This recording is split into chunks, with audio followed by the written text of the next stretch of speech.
मेरे सभी बच्चों, मैं तुम्हें सुनाता हूँ प्रेरणा का स्रोत। सुनो मन लगाकर मेरे बच्चों।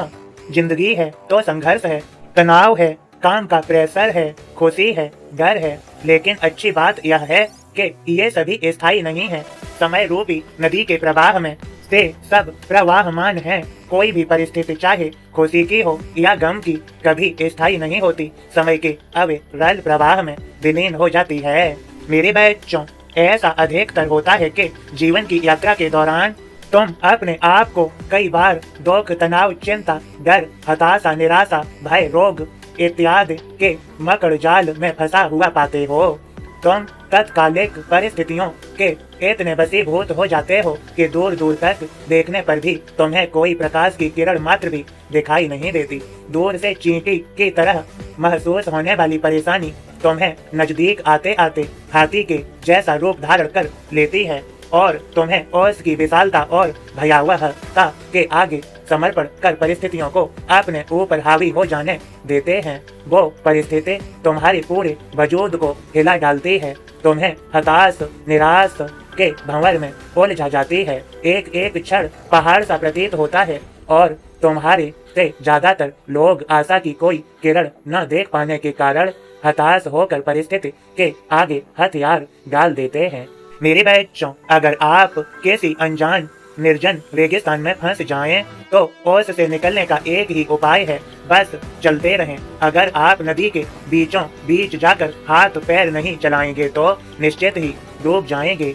पानी ज्यादा हुआ तब जीवन में कभी ऐसा क्षण भी आता है जब लगता है कि बस अब कुछ भी बाकी नहीं है। ऐसी परिस्थिति में अपने आत्मविश्वास और साहस के साथ सिर्फ डटे रहें, क्योंकि हर चीज का हल होता है, आज नहीं तो कल होता है।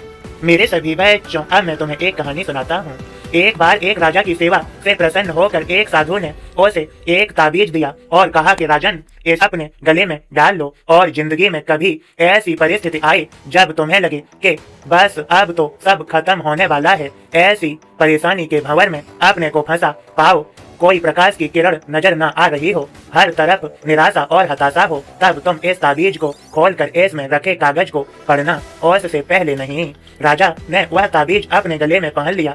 एक बार राजा अपने सैनिकों के साथ शिकार करने घने जंगल में गया। एक शेर का पीछा करते करते राजा अपने सैनिकों से अलग हो गया और दुश्मन राजा की सीमा में प्रवेश कर गया। घना जंगल और सांझ का समय, तभी कुछ दुश्मन सैनिकों के घोड़े की टापों की आवाज राजा को आई और उसने भी अपने घोड़े को एड़ लगाई। राजा आगे आगे, दुश्मन सैनिक पीछे पीछे। बहुत दूर तक भागने पर भी राजा उन सैनिकों से पीछा नहीं छुड़ा पाया। भूख प्यास से बेहाल राजा को तभी घने पेड़ों के बीच में एक गुफा सी देखी। उसने तुरंत स्वयं और घोड़े को उस गुफा की आड़ में छुपा लिया और सांस रोक कर बैठ गया। दुश्मन के घोड़ों के पैरों की आवाज धीरे धीरे पास आने लगी। दुश्मनों से घिरे हुए अकेले राजा को अपना अंत नजर आने लगा। उसे लगा कि बस कुछ ही क्षणों में दुश्मन उसे पकड़कर मौत के घाट उतार देंगे। वो जिंदगी से निराश हो ही गया था कि उसका हाथ अपने ताबीज पर गया और उसे साधु की बात याद आ गई। उसने तुरंत ताबीज को खोलकर कागज को बाहर निकाला और पढ़ा। उस पर्ची पर लिखा था, यह भी कट जाएगा। राजा को अचानक ही जैसे घोर अंधकार में एक ज्योति की किरण दिखी। डूबते को जैसे कोई सहारा मिला। उसे अचानक अपनी आत्मा में एक अकथनीय शांति का अनुभव हुआ। उसे लगा कि सचमुच यह भयावह समय भी कट ही जाएगा। फिर मैं क्यों चिंतित हूँ?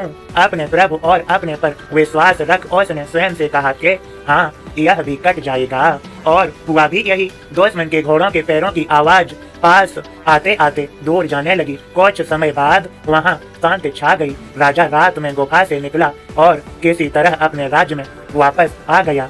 मेरे सभी बच्चों, समझो, यह सिर्फ किसी राजा की कहानी नहीं है, यह तुम सब की कहानी है। तुम सभी परिस्थिति, काम, तनाव के दबाव में इतने जकड़ जाते हो कि तुम्हें कुछ सूझता नहीं है। तुम्हारा डर तुम पर हावी होने लगता है। कोई रास्ता, समाधान दूर दूर तक नजर नहीं आता। लगने लगता है कि बस अब सब खत्म है ना। जब ऐसा हो तो 2 मिनट शांति से बैठिए, थोड़ी गहरी गहरी सांसें लीजिए, अपने आराध्य को याद कीजिए और स्वयं से जोर से कहिए, यह भी कट जाएगा। आप देखिएगा एकदम से जादू सा महसूस होगा और आप उस परिस्थिति से उभरने की शक्ति अपने अंदर महसूस करेंगे। आजमाया हुआ है, बहुत कारगर है। आशा है जैसे यह सूत्र एक राजा के और अन्य लोगों के जीवन में प्रेरणा देता है, आपके जीवन में भी प्रेरणादायक सिद्ध होगा। मेरे सभी बच्चों, यह संदेश, यह कहानी शेयर अवश्य करो। तुम्हें सभी को मेरी कृपा भरा आशीर्वाद। मैं सदा तुम्हारे साथ हूँ। सबका मालिक एक।